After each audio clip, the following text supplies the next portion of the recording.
Big డిబేట్లో ఈరోజు ప్రధానంగా ఫోకస్ అయిపోతున్న ఇష్యూ తెలంగాణలో పార్లమెంట్ ఎన్నికల వేడి ఇప్పుడు పతాక స్థాయికి చేరింది.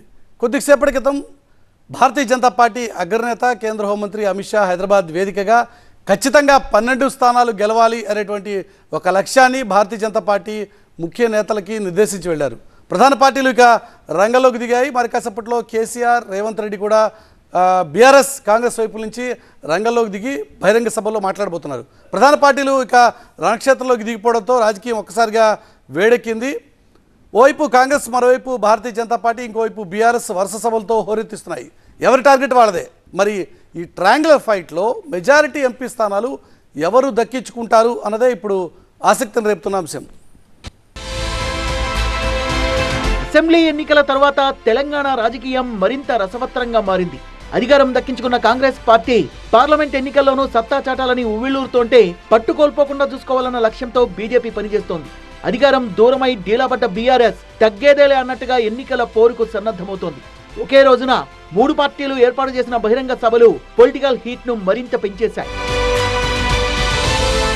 ఎలాగైనా ఈసారి గతంలో కంటే ఎక్కువ రాష్ట్రాల్ని గెలవాలనే లక్ష్యంతో అగ్రనేతల్ని ప్రచార రంగంలోకి దింపుతోంది బీజేపీ. అందులో భాగంగానే రాష్ట్రానికి వచ్చిన అమిత్ షా పార్టీ నేతలకు దిశానిర్దేశం చేశారు. అనంతరం జరిగిన బహిరంగ సభలో ఇటు కాంగ్రెస్, ఇటు బీఆర్ఎస్ పై నిప్పులు జరిగాయి. पूरा देश तय कर बैठा है कि अगली बार 400 पार, अगली बार मगर मैं आज तेलंगाना आया हूं तेलंगाना की जनता को 2 हाथ जोड़कर विनती करने के लिए और तेलंगाना के कार्यकर्ताओं का आह्वान करने के लिए 400 पार होने वाला है. उसमें तेलंगाना का 12 से ज्यादा कमल आना चाहिए. అసెంబ్లీ ఎన్నికల్లో అధికారం దక్కించుకున్న కాంగ్రెస్ పార్టీ అదే జోష్తో ముందుకెళ్తామంటోంది. మహిళా శక్తి పేరిట బహిరంగ సభను ఏర్పాటు చేసింది. కార్యక్రమంలో పాల్గొన్న CM Revanth Reddy BJP, BRS లను టార్గెట్ చేశారు. రాష్ట్రంలో అధికారం మిస్ అయినా పార్లమెంట్ లో పాగా వేస్తామంటోంది బీఆర్ఎస్. బీఎస్పీతో పొత్తు కన్ఫర్మ్ చేసుకుని కాంగ్రెస్, బీజేపీలకు ధీటుగా పదునైన వ్యూహాలతో ముందుకెళ్తోంది. కరీంనగర్ లో కథన భేరి పేరిట 1,00,000 మందితో భారీ బహిరంగ సభ నిర్వహించింది గులాబీ పార్టీ. నల్గొండ సభ తర్వాత మరోసారి పబ్లిక్ లోకి వచ్చిన బీఆర్ఎస్ అధినేత కేసీఆర్ ప్రత్యర్థులపై తనదైన స్టైల్లో విరుచుకుపడ్డారు.